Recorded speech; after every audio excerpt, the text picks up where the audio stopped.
In the city, it's CES this week as well, so come on out and say hi for us. Again, I'm probably just going to roll straight from the tables, straight from the clubs. I'm going to be a disaster. I'm going to be a disaster. You in the club, okay. Yeah, of course.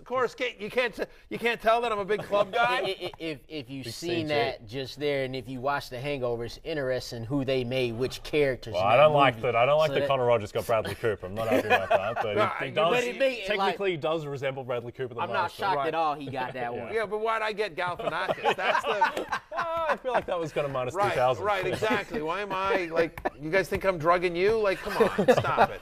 All right. Anyway, it's outrageous. One of the Galifianakis of the Sunday football slate was Trevor Lawrence, who didn't do anything. By the way, I'm just going to say this right now. Of this table, you know who has hung with me for a night in Vegas? Lauren Jackson. We had a good night. Yeah, we did.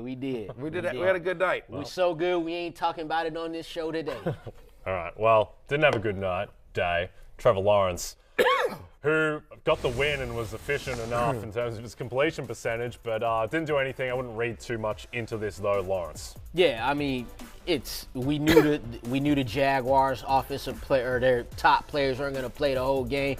From a football standpoint, 17-21, 152. He did his job. He didn't have no touchdowns to go with it. He got in, they got the lead, he got out. That's, just chalk that up to the game. Yep, nothing too much to read into that. Rhamondre Stevenson, a disappointing performance in a game that they won and were playing with the lead.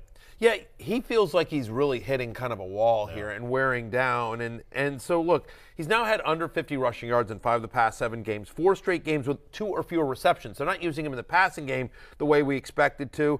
This tied for his fewest touches in a healthy game this year. Just 10 touches, 57% snap. They used Damian Harris, and honestly, just to the eye, it's like, hey, where's the Rhamondre Stevenson that we love?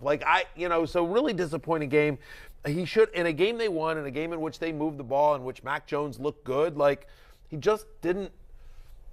It really feels like he's just a little bit worn down. Feels like he was trapped on a rooftop in Las Vegas. Yeah, a little bit, right, exactly. Yeah. On a mattress, wondering what the hell happened. Lawrence, Terry McLaurin, who's had an up and down season, never really established any rapport with Carson Wentz, and again, did nothing yesterday. Yeah, and we talked about this last week. We all did, right? When Carson Wentz is back under the center, which now we're questioning why that even happened. We knew it was going to be a little decline for Terry McLaurin, but a bump for other guys like Jahad Johnson. But, this your guy, Matthew. How you feeling about this? I mean, it's a disaster in Washington. I mean, this is a team that had its chances, multiple chances to make the playoffs. They've officially been eliminated. They had to find that out at the press conference. That's a bad look for the team, that they did not know, that Coach Rivera was not aware that he could be eliminated yesterday. He found that out the hard way when a reporter asked him about it. We will see. The way it came about was they asked him whether or not Sam Howell might be an option for them to start in week 18 because they have been eliminated, and whether it's Heineke or Wentz or Sam Howell against Dallas next week, you don't feel good about Terry McLaurin. You'd feel better if it was Heineke. I don't think it's going to be. I think it'll either be Wentz or Howell. They sort of know what they have in Heineke here. But we talked about this. You're exactly right? And so in games started by Carson Wentz this season, 6 targets and 10 points a game. That's it's just not good. I mean, it's $28 million doesn't buy you what it used to. Yep. All right, I'm going to get on my soapbox. That's what my Commanders are paying Carson Wentz this year. All right, I'm going to get on my soapbox because Carson Wentz for Jarrett Stidham. Who says no? I think the Raiders. Yeah, the Raiders. Stidham at least has some potential. Yeah. Sauce Gardner yesterday was out of his freaking mind. He had 4 passes defensed. DK Metcalf got lost on Sauce Island. He had 1 reception for 3 yards. Sauce was breaking up passes in the end zone. He was everywhere, and we need to get this man a quarterback next year because this Jets team has so much talent. Quinnen Williams, Sauce Gardner, DJ Reed, Garrett Wilson on the other side. They need a quarterback. This franchise has needed a quarterback for 50 years, but right now there's so much talent. And that team is talking to a Commanders fan. I mean, you understand? Unbelievable. Sauce is the defensive rookie of the year, and DK Metcalf, I mean, I think you just write this off because of the matchup, and that he did get matched up with Sauce a ton. And look, he did nothing, but I wouldn't be too worried about DK Metcalf going forward. I would agree with that. I'd also, when I'm in Vegas this week, I'd like to visit Sauce Island. I feel like that's a place that I could get to. Lose your mind. I think you're 100% right. I was having this conversation last night with James Kaminsky, who works here at NBC, does a great job for us on Sunday Night Football, diehard Jets fan. And we're just saying that, weirdly, that the Commanders and the Jets are sort of very similar in what they have a lot of young skill players, right? I mean, you mentioned, Sauce and Garrett Wilson and everyone else. You think about the young defense of Washington. Jahan Dotson was a find for them this year. Brian Robinson was a find. Breece Hall for the Jets as well, right? I mean, so there's like a lot of pieces there, but neither team has a quarterback. We'll see about the coaching. I would feel better about the Jets in terms of their ownership situation than my Commanders. But both teams have a lot of pieces there that are exciting. Yep. Just neither team has a quarterback there. We hoped for better out of Mike White. I certainly did. I bet you. We had a little betsy. We made a bet on Fantasy Football Pregame who would have the better fantasy day. Geno Smith, who's you took against you're a Jets fan.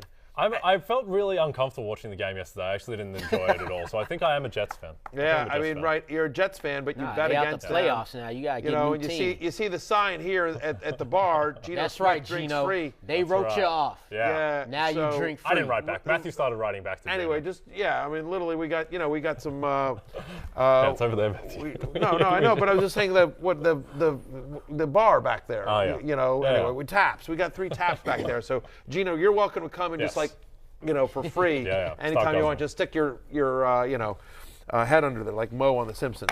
Just like or Barney. Barney Barney, like Barney Gumbo on The Simpsons.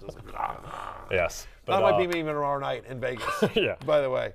Yeah, we'll taking see. my ties from the tap. The Jets offense. Margaritas. I'm more of a margarita man. Margarita man? Yep. Okay, interesting.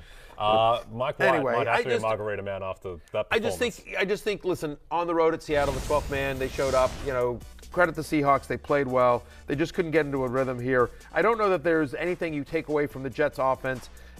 Next week, I'm still starting Garrett Wilson. The only thing I will say is that they did not get their run game going. Bam Knight's third straight game with under 6.5 fantasy points. We talked about Tyler Conklin, liking Tyler Conklin. He was a sleeper that we talked about during Fantasy Football Pregame. He ended up with a good game. You can start your tight ends against the Seahawks. Yep. This game could have been a lot worse for Mike White. Yes, there was like 3 other picks that could have been. Tariq Woolen had one over Garrett Wilson they didn't hold on to. Just a mess across the board for the Jets. It was his first game back after missing a few games with injury, and it's not like he has a large playing time.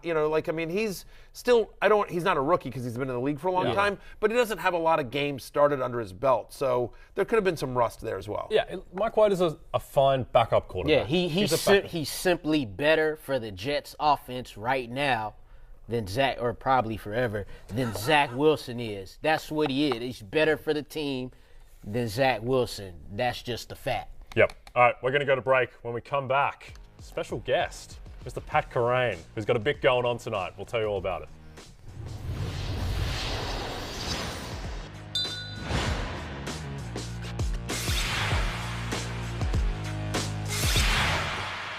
Hey, it's Matthew Berry from NBC Sports and Rotoworld.com.